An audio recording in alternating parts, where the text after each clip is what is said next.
اس انسان کے وجود کا فائدہ کیا جو نماز پڑھے، روزہ رکھے، حج کرے، زکوٰۃ دے، لیکن اس کو یہ پرواہ نہ ہو میرا مومن بھائی پریشان ہے کہ نہیں ہے۔ ہاں، امام کا کتنا بڑا صحابی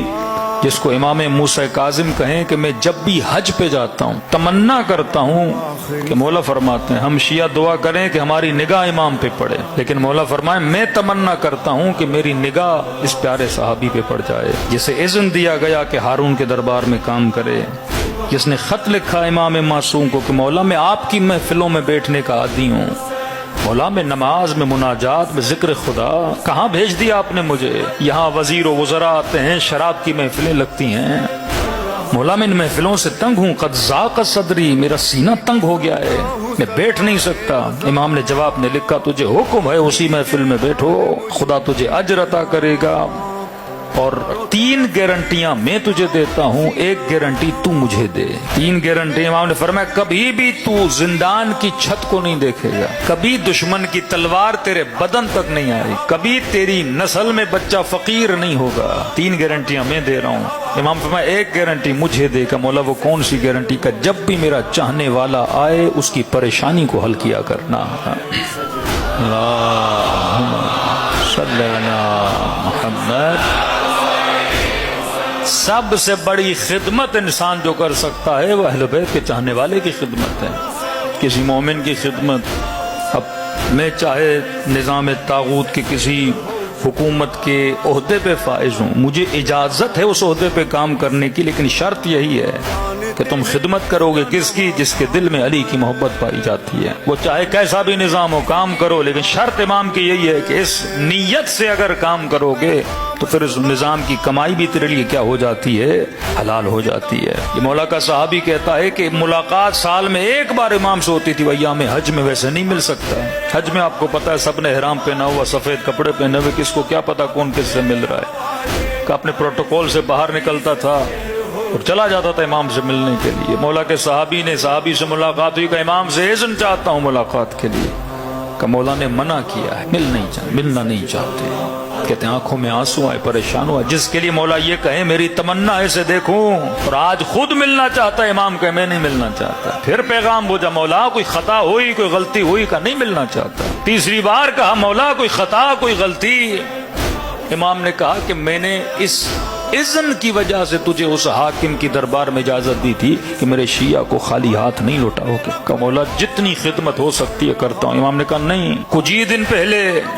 ہمارے مکتب کا مومن پریشان تھا تیرے پاس آیا، تو نے اسے جواب دیا۔ امام نے فرمایا اب کیونکہ وہ رنجیدہ ہو کے تم سے گیا ہے، جب تک وہ تم سے راضی نہیں ہوتا میں موسیٰ کاظم تم سے راضی نہیں ہوں گا، کہ مولا ایام ختم ہو جاؤں گا مدینے اس سے معافی مانگنے، فرمایا نہیں ابھی جا، کہ مولا مدینہ دور ہے جاؤں گا، یہ اعمال حج وغیرہ کیا ہوں گے، کہ فرمایا نہیں رات کے اندھیرے میں جا، فلاں جگہ پہ اونٹ کھڑا ہے اس پہ سوار ہو جا، اونٹ تجھے اس کے در تک پہنچائے گا۔ کہتا اسی طرح گیا، امام کی بات کو فالو کیا، اونٹ کو دیکھا، سوار ہوا، چند قدم ہی اونٹ چلا تھا مجھے مدینے کی گلیاں نظر آ گئیں، اسی مومن کے دروازے پہ کھڑا ہوا، دروازے پہ دستک دی، وہ مومن دیکھ کے پریشان ہو گیا، اتنے بڑے بادشاہ کا وزیر میرے در پہ کیا کر رہا ہے، کہ وزیر بات میں ہوں، تو جلدی مجھ سے راضی ہو جا، تیری وجہ سے موسیٰ کاظم مجھ سے راضی نہیں ہے، کہ واللہ مجھے پتا ہوتا کہ میرا رنجور ہونا میرا غمگین ہونا اتنا اثر کرے گا امام پر، میں کبھی تم سے ناراض نہ ہوتا، میں نے معاف کیا، جلدی واپس جاؤ، کہ نہیں ایسے نہیں، امام کو ناراض کیا ہے میں، کہ پھر کیسے معافی چاہتے ہو، کہ ایک کام کر، کہ کون سا کام کروں، کہ دیکھ میں اپنا چہرہ خاک پہ رکھتا ہوں، تو اپنا پاؤں میرے رخسار پہ رکھ، تاکہ میں امام کو جا کے نشان دکھا سکوں، کہ بندے خدا آپ معزز ہیں، مولا کے چاہنے والے صحابی ہیں، میں آپ کے ساتھ نہیں کر سکتا، کہ نہیں کرو گے میں دروازے پہ بیٹھا رہوں گا، کیونکہ میں نے امام کو جا کے دکھانا ہے۔ یہ مومن کہتا ہے اس نے زمین پہ اپنا رخسار رکھا اور میں نے ہلکا سا پاؤں اس کے رخسار پہ رکھا، کہ یہ اونٹ پہ سوار ہوا واپس گیا، کہتا جیسے سواری پہنچی تو موسیٰ کاظم وہاں پہ کھڑے تھے، میں نے کہا مولا معافی بھی مانگ کر آیا ہوں اور چہرے پہ ثبوت بھی لے کر آیا ہوں۔ پھر امام نے سینے سے لگایا، فرمایا ایسے ہوتے ہیں موسیٰ کاظم کے شیعہ، مقصد حیات یہ ہے کہ مومن کی خدمت کرے، اب وہ خدمت مالی ہو، وہ خدمت فکر کی خدمت ہو، جوانوں کے شعور کو بیدار کیا جائے یا مالی مدد کی جائے، تو جن مرحوم کی مجلس ہے یقیناً دونوں خدمتوں میں مشغول تھے کہ انسان کی فکری تربیت بھی کرنا، لوگوں کے معاشی حالات کی تربیت بھی کرنا. تو ہر جانے والا یہی پیغام دے کر جاتا ہے کہ انسان یہاں سے کچھ لے کر نہیں جاتا. فرمایا من ثقلت موازینہ فہو فی عیشۃ راضیہ، وہاں وہ عیش کرے گا جس کا وزن وہاں زیادہ ہوگا. یہ بدن کا وزن نہیں ہے، یہ اعمال کا وزن ہے. لیکن فرمایا من خفت موازینہ فامہ ہاویہ، پھر وائے ہو اس انسان پر جس کا اعمال کا وزن وہاں پر کیا ہو، کم ہو. تو یہ زندگی 60 کی ہو یا 50 کی ہو یا 80 کی ہو، مقصد یہ ہے کہ زندگی ایسی انسان گزارے اور وہاں پہ جس کے عمل کے نتیجے کو اپنی نگاہوں کے سامنے دیکھے. تبھی معصوم فرماتے ہمیشہ نمازوں کے بعد جب دعا کرو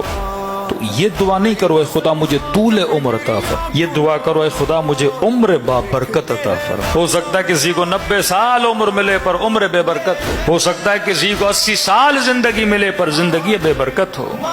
پر میں دعا کرو اے خدا مجھے زندگی دے پر زندگی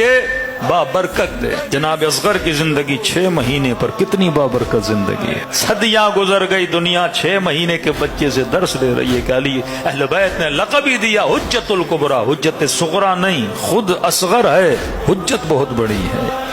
کیونکہ زندگی کیا تھی؟ زندگی با برکت.